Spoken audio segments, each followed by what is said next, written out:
Bismillahirrahmanirrahim. Assalamualaikum warahmatullahi wabarakatuh. Alhamdulillahirrahmanirrahim. Wassalatu wassalamu ala asyrafil anbiya'i wal mursalin wa ala alihi washabihi ajmain, amma ba'du. Pertama-tama yang terhormat kepada Abi Hanif dan Umida selaku pengasuh pondok Supercamp Al-Quran Al-Raibah Al-Fida. Yang kedua yang terhormat kepada guru-guru MTS MA Al-Quran Al-Raibah Al-Fida, terutama kepada Miss Alfi selaku guru pengampu pelajaran kimia. Dan yang ketiga terhormat kepada kedua orang tua saya, dan tidak lupa pula kepada teman-teman saya yang saya banggakan.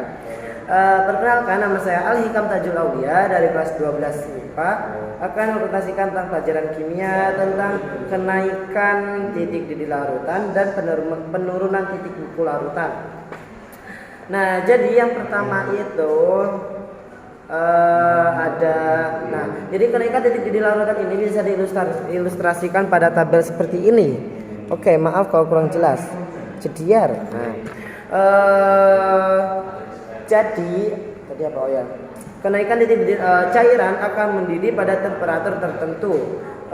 Contohnya ketika tekanan uap sama dengan tekanan luap. Nah, jadi apabila tekanan uap yang itu sama dengan tekanan luap.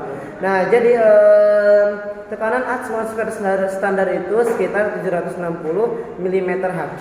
Nah, jadi di sini tuh kan ada ini. Nah, ini tuh adalah kenaikan titik didihnya. Nah, ini tuh yang garis ini itu adalah sebagai pelarut, dan yang potong-potong ini sebagai larutan. Nah, jadi biasanya itu sesuatu itu akan mendidih apabila di sini itu apabila 760 mm Hg. Nah, ini pelarut. Nah, apabila apa ya bahasanya? Pokoknya itu apabila larutannya itu asli, maka itu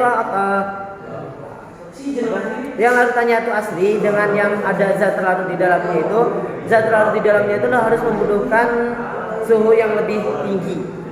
Nah, jadi di sini juga ada B aksen dan B. Nah, jadi B aksen itu adalah titik didih dari yang larutan, sedangkan B itu adalah titik didih dari yang pelarut. Nah, itu B aksen itu akan muncul yang namanya TD, dan yang B biasa itu menjadi TD0. Nah, jadi dinamakan kenaikan titik didih larutan itu adalah TD dikurangi TD0. Nah, jadi bahasanya itu kan TD itu hasil kayak akhir, TD0 itu awal. Nah, jadi dari TD0 ke TD itu berapa? Nah, itu makanya dikurangi dari yang besar ke yang kecil. TD dikurangi TD0. Nah, jadi kenaikan titik didih larutan itu simbolnya adalah delta TD. Nah, kemudian untuk rumusnya adalah delta TD sama dengan TD dikurangi TD0 sama dengan molalitas dikali KD. Nah, jadi titik didih larutan ini berhubungan dengan molalitas stoikiometri. Nah, kemudian tadi apa itu TD? TD adalah titik didih larutan, sedangkan TD0 adalah titik didih pelarut murni. Kemudian ada molalitas. Apa itu molalitas? Molalitas adalah mol zat terlarut per kilogram pelarut. Nah, jadi mol zat terlarut itu sama dengan massa zat terlarut per liter mr zat terlarut dibagi kilogram pelarut. Nah, kemudian tadi ada KD. Kemudian tadi ada KD. Apa itu KD? KD adalah tetapan kenaikan titik didih molal.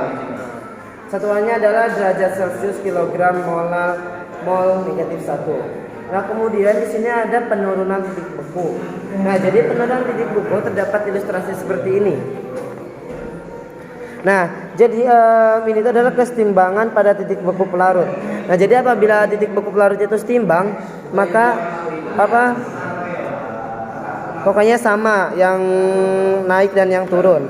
Nah, kemudian apabila kesetimbangan terganggu oleh zat larut yang ditambahkan ke pelarut, zat terlarut yang ditambahkan ke pelarut, maka itu akan menjadi seperti ini, maka akan terganggu. Nah, maka untuk menyeimbangkannya lagi dipulihkan pada temperatur yang lebih rendah. Nah, jadi zat titik didih zat larutan yang asli dengan zat larutan yang memiliki zat terlarut di dalamnya itu zat-zat di dalamnya itu harus menggunakan suhu yang lebih rendah agar bisa membeku. Nah, kemudian jadi titik beku larutan yang mengandung zat pelarut non volatil selalu lebih rendah daripada pelarut murni. Nah, dikarenakan adanya zat pelarut, maka titik beku larutan yang mengandung zat pelarut non volatil itu selalu lebih rendah suhunya daripada pelarut murni. Nah, jadi itu maka TB dikurangi TB0, TB0 dikurangi TB. Maka rumusnya adalah dinamakan penurunan titik beku. Nah, rumusnya itu adalah delta TB sama dengan TB0 dikurangi TB sama dengan MKB. Nah, tadi delta TB itu adalah penurunan titik beku larutan. Kemudian TB0 adalah titik beku larutan, satuannya adalah derajat Celcius, dikurangi TB adalah titik beku larut murni derajat Celcius.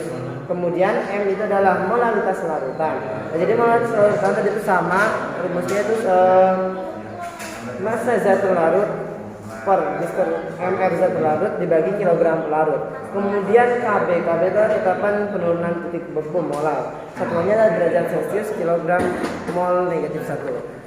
Oke, sekian dari saya. Kurang lebihnya mohon maaf. Wabillahi taufiq wal hidayah. Wassalamualaikum warahmatullahi wabarakatuh.